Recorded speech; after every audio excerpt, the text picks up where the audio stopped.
Saludos oyentes de la noche de radio, es lunes 19 de agosto de 2024, gracias por escucharnos.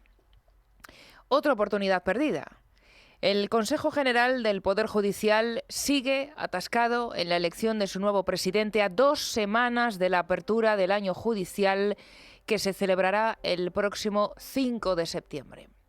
Esta mañana se han reunido los 20 vocales para avanzar en la puesta en marcha del órgano de gobierno de los jueces, conscientes de que la situación no tiene visos de despejarse a corto plazo. Pero antes había que arremangarse y a la espera de resolver quién ocupará la presidencia, era necesario avanzar en asuntos organizativos, teniendo en cuenta que el CGPJ tiene entre sus manos la importantísima labor de gestionar los más de 5.000 jueces que hay en toda España. Y vamos, claro, con mucho retraso. Hay temas que no pueden seguir paralizados, como la concesión de licencias, jubilaciones forzosas, jubilaciones voluntarias, con las que había que ponerse cuanto antes. Y para eso ha servido la reunión de este lunes. Para eso y para volver a chocar, según cuentan a esta hora las crónicas. Al parecer, el llamado bloque conservador ha pedido incluir en el orden del día un nuevo punto para mostrar un rechazo conjunto del CGPJ a los ataques a la justicia por parte de miembros del gobierno, como por ejemplo escuchar al ministro de Transportes acusar al Tribunal Supremo de extralimitarse por no aplicar la amnistía a Puigdemont. Y sin embargo, el bloque progresista no ha aceptado la propuesta, argumentando que no se trata de una razón de urgencia necesaria. Así que esta petición de condena no ha llegado a debatirse porque el bloque izquierdista no cree, en su opinión, que cuestionar la independencia judicial desde el Gobierno de España sea un asunto que ahora mismo merezca el foco. Y como hoy tampoco se ha avanzado en la elección del presidente, pues la siguiente cita será para el 2 de septiembre, en 2 semanas.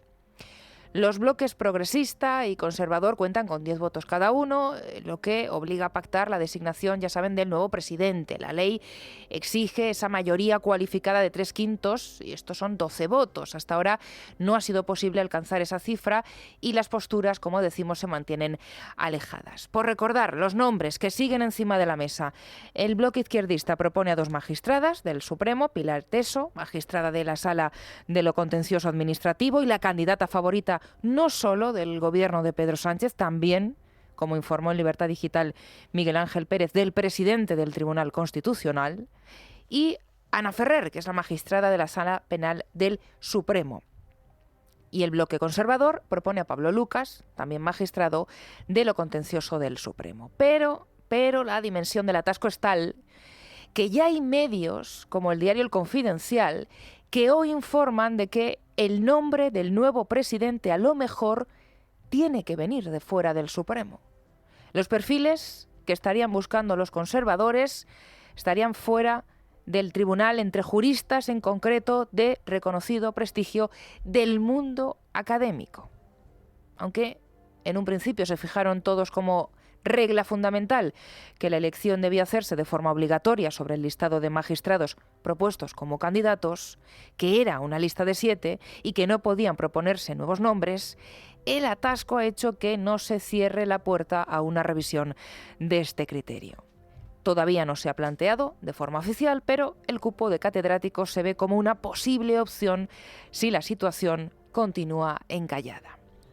El portavoz de la Asociación Judicial Francisco de Vitoria, que es Sergio Oliva, ha culpado de esta situación precisamente a la política de bloques. Lo ha hecho este lunes en declaraciones a este programa, La Noche de Dieter. Este bloqueo es la materialización de cómo la política de partidos o de bloques puede llegar a perturbar el normal desarrollo del órgano de gobierno de los jueces. Si el Partido Socialista y el Partido Popular han demostrado en los últimos años la dificultad para alcanzar consensos, no nos puede sorprender que un Consejo General del Poder Judicial elegido directamente por esos dos partidos políticos, 10 vocales para cada uno de esos partidos, sean incapaces de alcanzar un consenso en una decisión de este calado. Aunque es cierto que la realidad en la judicatura es la existencia de un techo de cristal, solo 2 mujeres presiden, por ejemplo, los Tribunales Superiores de Justicia, o bien el 20% de los magistrados del Supremo son mujeres, Es cierto que en este tipo de decisiones lo que debe de primar es el mérito y la capacidad, con independencia del género. Y el bloqueo actual, y es bueno saberlo, no radica en el género, sino en la adscripción ideológica de quien ocupe la presidencia. Hay 5 mujeres, todas ellas extraordinarias candidatas, y si el problema fuera realmente el género, ya habría presidenta. Está legalmente previsto que la presidencia del Consejo General del Poder Judicial pueda ser ocupado por una persona ajena a la carrera judicial, siempre y cuando sea un jurista de reconocida competencia con más de 25 años en el ejercicio de su profesión. Lo cierto es que los actuales 7 candidatos, todos ellos tienen extraordinario mérito y capacidad, y cualquiera podría ejercer de manera brillante la presidencia del Consejo. Lo que tienen que hacer los vocales es ceder por el bien del consenso en sus posicionamientos, en sus postulados, para alcanzar los principios constitucionales más elevados por el bien de la justicia española. Quedan 17 días para la apertura del año judicial. Insistimos, y todo apunta que pese a ese acuerdo Partido Socialista-Partido Popular para la renovación del CGPJ, ese día el órgano de gobierno de los jueces seguirá sin presidente. El nuevo curso político ya está, ahora sí, a la vuelta de la esquina. Luego se lo contaremos con más detalle, pero el presidente del gobierno retoma su agenda la semana que viene, agenda internacional, con viaje fuera de España, cuando aquí, en nuestro país, se avecina un otoño especialmente agitado en lo que respecta al futuro de la legislatura. Lo del otoño caliente ya se ha convertido en un clásico, pero este especialmente está llamado a serlo de verdad. Y la elección del nuevo presidente del CGPJ tendrá un papel destacado. Miren, el fugado Carles Puigdemont ha denunciado este lunes ante el Consejo General del Poder Judicial lo que el prófugo califica como desatención y retraso injustificado y reiterado por parte del juez del Supremo, Pablo Llarena, a la hora de resolver los recursos por la no aplicación, en su caso, de la ley de amnistía. Este asunto no es menor y será una de las mayores piedras en el zapato para Pedro Sánchez a partir del mes de septiembre, porque Puigdemont sigue sin estar amnistiado y Pedro Sánchez sigue dependiendo de sus 7 apoyos en el Congreso de los Diputados. Dice el abogado del prófugo en su escrito de 11 páginas que Llarena se ha excedido con creces y que ha incumplido reiteradamente el plazo legal previsto en la Ley de Enjuiciamiento Criminal para resolver los recursos de reforma. Habla de pasividad intencional en su caso, es decir, que el objetivo sigue siendo apartar al juez Pablo Llarena, señalado en hasta 3 ocasiones la semana pasada, recordamos, por parte de 2 miembros del Gobierno de España. Borja Medina, buenas tardes. Muy buenas tardes. El abogado del líder de Junts, Gonzalo Boye, acusa al juez Llarena de estar retrasando de forma injustificada y reiterada la tramitación de los recursos interpuestos por Puigdemont y Toni Comín vinculados a la ley de amnistía, y asegura que deberían haber sido resueltos durante la primera quincena del pasado mes de julio. La defensa del fugado dice también que estos hechos son constitutivos de infracción disciplinaria y que el juez Llarena tampoco ha resuelto los recursos presentados por la Abogacía del Estado y la Fiscalía, ambos organismos, como saben, partidarios de aplicar la ley de amnistía. Hay que recordar que el magistrado declaró inaplicable la amnistía por el delito de malversación el pasado 1 de julio y que los días 8 y 9 la defensa interpuso varios recursos de reforma, además de otros posteriores, pero Llarena todavía no ha tramitado, Esmeralda, esos recursos. Saben que otro de los grandes temas que ya está encima de la mesa del Tribunal Supremo, desde el mes de julio en concreto, es el de la trama rusa, que también complicaría la aplicación de la amnistía, teniendo en cuenta que, en este caso, a Puigdemont se le investiga, entre otros, por un presunto delito de alta traición. Compañero del diario ABC y autor del libro La trama rusa, David Alandete, ¿qué tal? Muy buenas tardes, bienvenido. ¿Qué tal? ¿Cómo estás? Muy bien. Al margen de cómo pueda, David, evolucionar este asunto en los tribunales, y como tú manejas este tema con una enorme, además, precisión, vamos a recordar a nuestros oyentes por qué es tan importante para el futuro político de Puigdemont, para sus deseos de ser y de acabar siendo amnistiado, que este tema, el de la trama rusa, ya esté en el Tribunal Supremo. Parece que no tenemos la conexión con el compañero David Alandete. Enseguida la vamos a retomar porque este asunto es muy importante. Por cierto, no perdamos de vista que sobre la maniobra de hoy de Puigdemont contra el juez Llarena, por no perder la perspectiva, recordar que una vez resueltos esos recursos por el magistrado y los posteriores también de apelación, Puigdemont tendría abierta la vía al Constitucional para impugnar esta decisión, de ahí que la semana pasada el propio Puigdemont ya mencionase expresamente esta vía. Tenemos ya la comunicación con David Alandete. David, estás ahí, ¿verdad? Hola, ¿qué tal? Te preguntaba, David, que al margen de cómo puede evolucionar el asunto de la trama rusa en los tribunales, que como tú controlas muy bien este tema con gran precisión, explícale a los oyentes por qué es tan importante para el futuro político del fugado, para sus deseos de conseguir ser amnistiado, que este tema esté ya en el Supremo, que la causa ya esté en el Supremo. Es muy importante porque el Supremo es el que... O sea, el Supremo puede decidir algo que escapa a Puigdemont y que escapa a Pedro Sánchez, ¿no? Que es la injerencia de una potencia extranjera como es Rusia en la vida política y democrática y en el marco constitucional de un país como es España. Y es importante porque hay que mirar a Bruselas, que es donde está Puigdemont, fugado, pero en Bruselas el Europarlamento, y tengo que recordar que por mayoría no solo del Partido Popular Europeo, que ha actuado siempre pues en este tema con 2 dedos de frente, sino también por el Partido Socialista Europeo, que ha hecho lo mismo. Se unieron y pidieron que España investigara el tema de la trama rusa, algo que el Ejecutivo español no ha hecho, pero sí que se permitiera a la justicia investigar de forma independiente.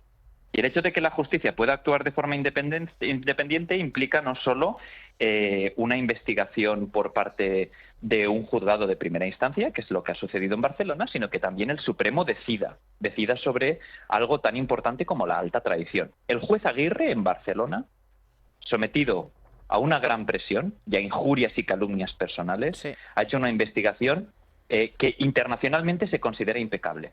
Y ahora es el Supremo el que tiene que decidir si imputa solo a Puigdemont y al otro diputado, Wagensberg, y lo resto lo pasa a la Audiencia Nacional, o si se queda todo. Yo creo personalmente que lo mejor sería que el Supremo se lo quedara todo porque la instrucción está hecha.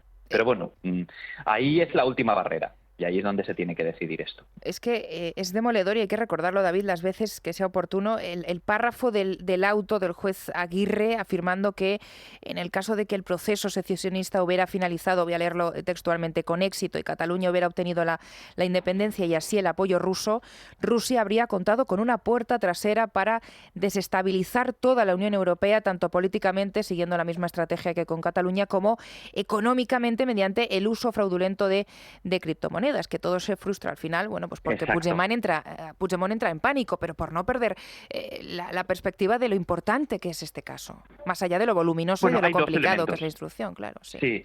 Hay 2 elementos que el juez, y además esto que tú lees, que es el párrafo del juez, ese es el párrafo, o sea, ese párrafo es, como tú lo has descrito, demoledor, y has hecho muy bien seleccionándolo porque es lo que se explica. Ese párrafo no es una interpretación del juez. Ese párrafo es simplemente el juez repitiendo lo que han advertido los partidos mayoritarios en Bruselas, los servicios de inteligencia de casi todos los países europeos y Estados Unidos, la OTAN, el Servicio de Comunicaciones Estratégicas. Lo que parece es que el gobierno español y sus socios no se dan por aludidos. Entonces el juez lo mete en el auto. Muy bien. Y el juez además dice algo que es importantísimo, que hay una reunión. El libro que yo escribí sobre este asunto, por el cual Puigdemont me ha llamado a testificar y su abogado también, etcétera, etcétera, empieza con esto, con una visita de un emisario ruso al que la inteligencia italiana considera trabajando todavía para los servicios de inteligencia rusos. España tiene pruebas de esto, el CNI lo sigue, y de ahí surgen 2 proyectos de criptomonedas y de comunicación. Importantísimos. Uno de comunicación, para vender el independentismo al mundo y hacer negocio, y el juez ahí da nombres y apellidos, y otro de criptomonedas para financiar de forma ilícita la independencia. Esto nos puede parecer a ciencia ficción, pero hay países que tienen deuda pública con criptomoneda. El ejemplo es El Salvador, de Nayib Bukele, que ha hecho de esto una bandera. Exacto. Pero puede ser. Y además, un pequeño apunte. Sí. 2017 es un año crucial para que suceda esto, porque en agosto de 2017, Putin en Moscú se ve con un tipo que se llama Vitalik Buterin, que crea una criptomoneda que se llama Ethereum, es importante este nombre, y ahí Putin después dice, bueno, pues yo no era reacio a esto de las criptomonedas, pero ahora yo creo que vamos a ir a ello. Inmediatamente, 3 meses después, viene un tipo a Barcelona a pedirle a Puigdemont aire con esto de las criptomonedas. Yo le pido a los oyentes que vayan a Twitter y vean el perfil de Twitter de Puigdemont, que es KRLS o Carles, etcétera, etcétera, lo pueden encontrar fácilmente.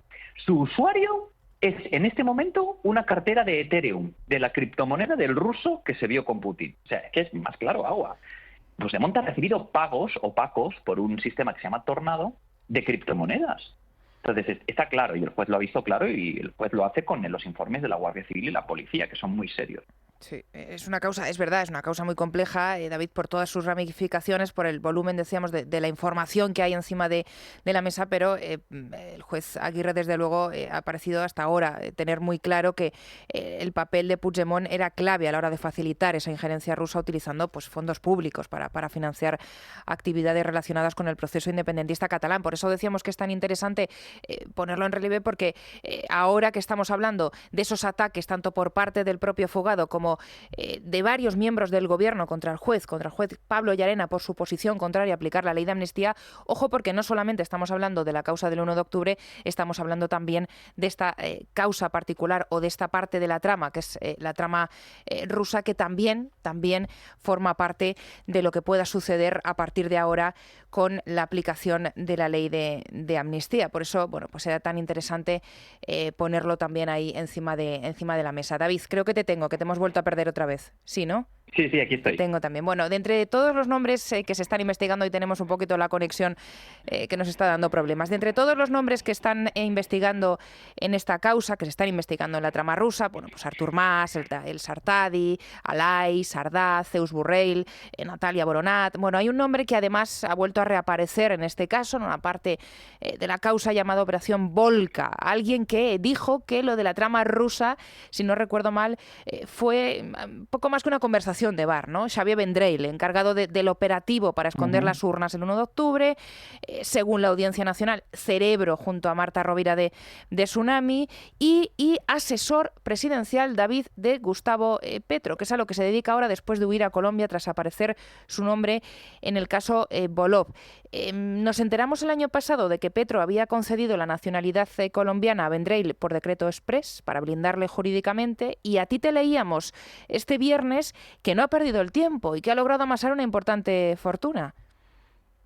No tenemos la conexión. Bueno, son cosas del directo y que suceden, pero vamos a tratar de retomarla, porque la figura de Vendrell también es muy importante en todo lo que respecta al futuro procesal también del Fugado y de Vendrell. Alande, te tenemos ahí, ¿verdad? Sí. Bueno, el tema de Vendrell es interesante porque, a ver, este tipo, y leyendo el informe de la Operación Volca, que cayó en mis manos hace unas semanas, queda claro, este tipo sale de estar en Terra Lliure, de un grupo terrorista. Exacto. Y luego hace carrera dentro del independentismo, se mete en Esquerra Republicana, es consejero, sale y se mete en una serie de negocios multimillonarios, pero estoy hablando de negocios en Colombia que superan según un PowerPoint que se le requisa, 500 millones. 500 millones. Luego se hace asesor de Petro. Petro se presenta a las elecciones en 2018, no lo logra. Él, en unas grabaciones que caen en nuestras manos, dice que Petro es un anarquista, que bebe alcohol y que se convierte en un anarquista, que es un desastre organizativamente, pero ahí está, ¿no? Y ahora Petro acaba. En julio le ha nombrado, después de darle la nacionalidad express, le ha nombrado coordinador del gabinete de ministros, pero es que ahora en Colombia se sabe que le ha dado la nacionalidad express saltándose la ley. Tienes que tener un pasado judicial limpio. Eso es lo que requiere la legislación colombiana. Este señor, desde luego, no lo tiene. No. Está imputado por una corrupción urbanística en una cosa que se llama Villa Bugatti. Ha estado imputado por terrorismo en el Supremo, en el caso de García, en la audiencia, en el caso de García Castellón, sí. Y ha sido desestimado el caso por un error de forma, y en Colombia hay un clamor,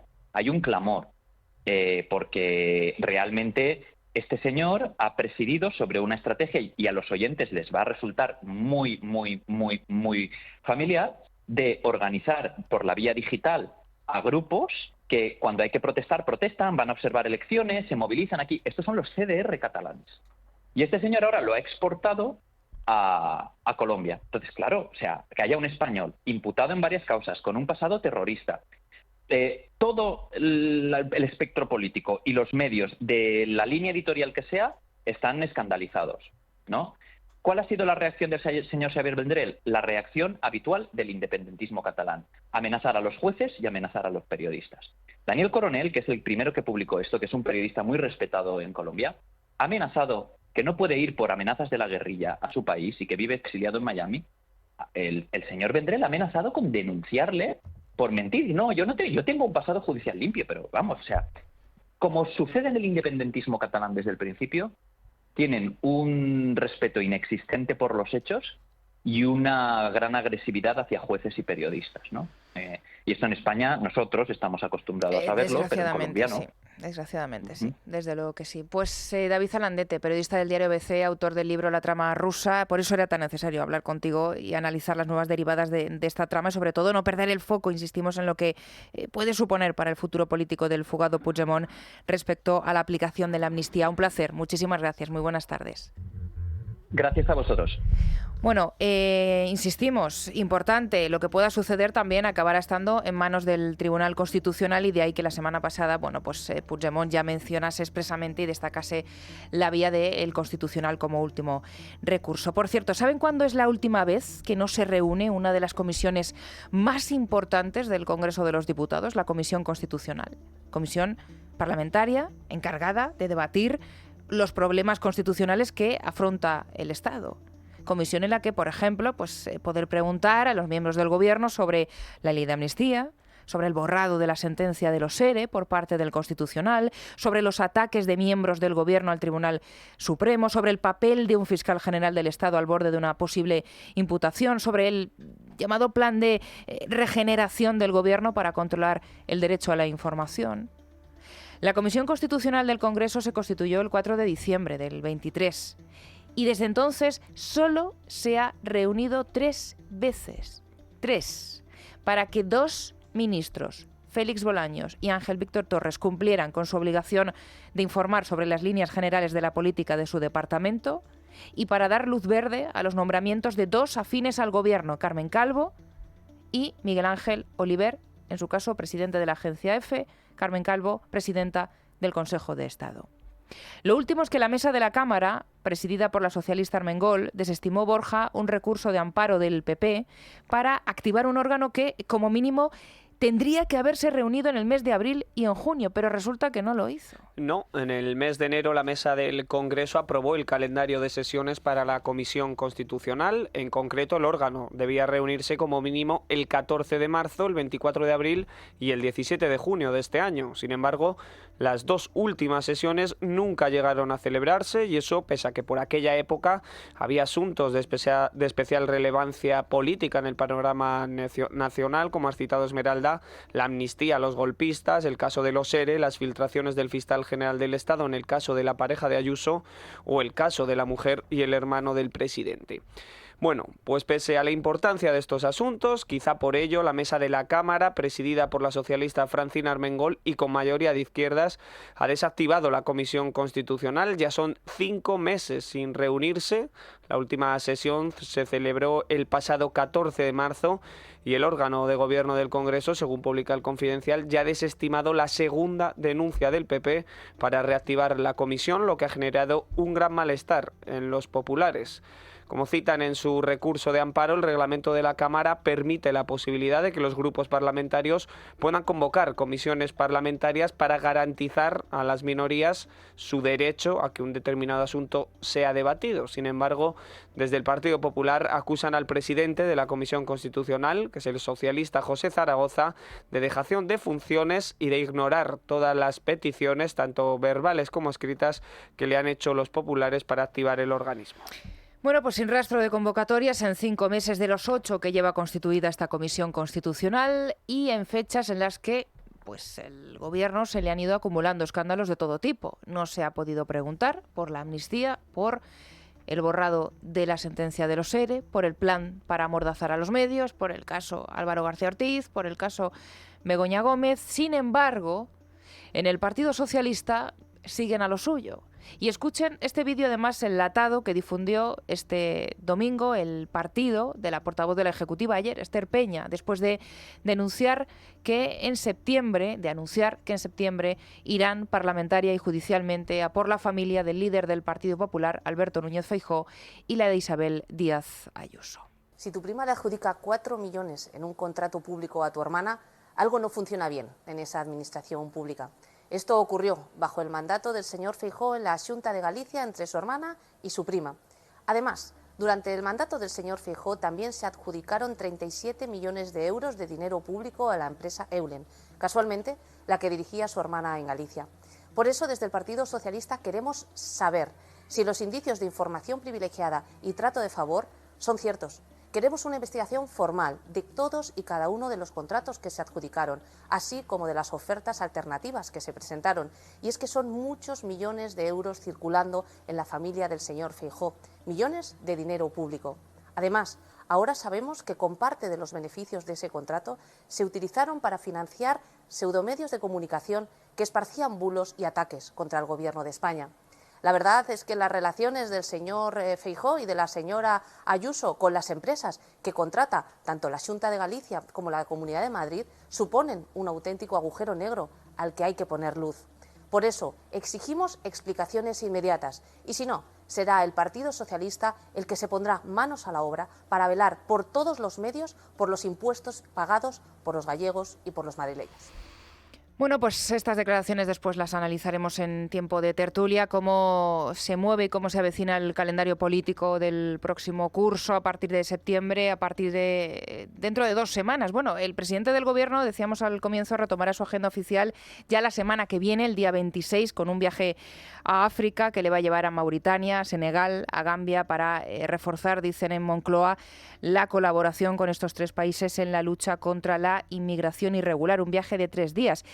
Y fíjense, lo hace cuando, según los datos que hemos conocido en estas últimas horas y que además hemos confirmado en la página web del Ministerio del Interior, desde el 1 de enero y hasta el 15 de agosto de este 2024 han entrado en nuestro país 31.155 inmigrantes irregulares. Eso es un 66% más que en el mismo periodo de 2023. Canarias soportando el mayor peso de esta crisis migratoria y el presidente del Gobierno, todavía de vacaciones en las Islas Canarias, en Lanzarote, no se ha reunido con el presidente Clavijo, que hoy mismo, esta misma mañana, aprovechaba para pedirle una reunión. Sí ha estado con el nuevo presidente catalán, con Salvador Illa, en las Islas Canarias. 8:28 de la tarde, vamos a hacer una pequeña pausa y enseguida volvemos y actualizamos todas las noticias y toda la información de este lunes, 19 de agosto.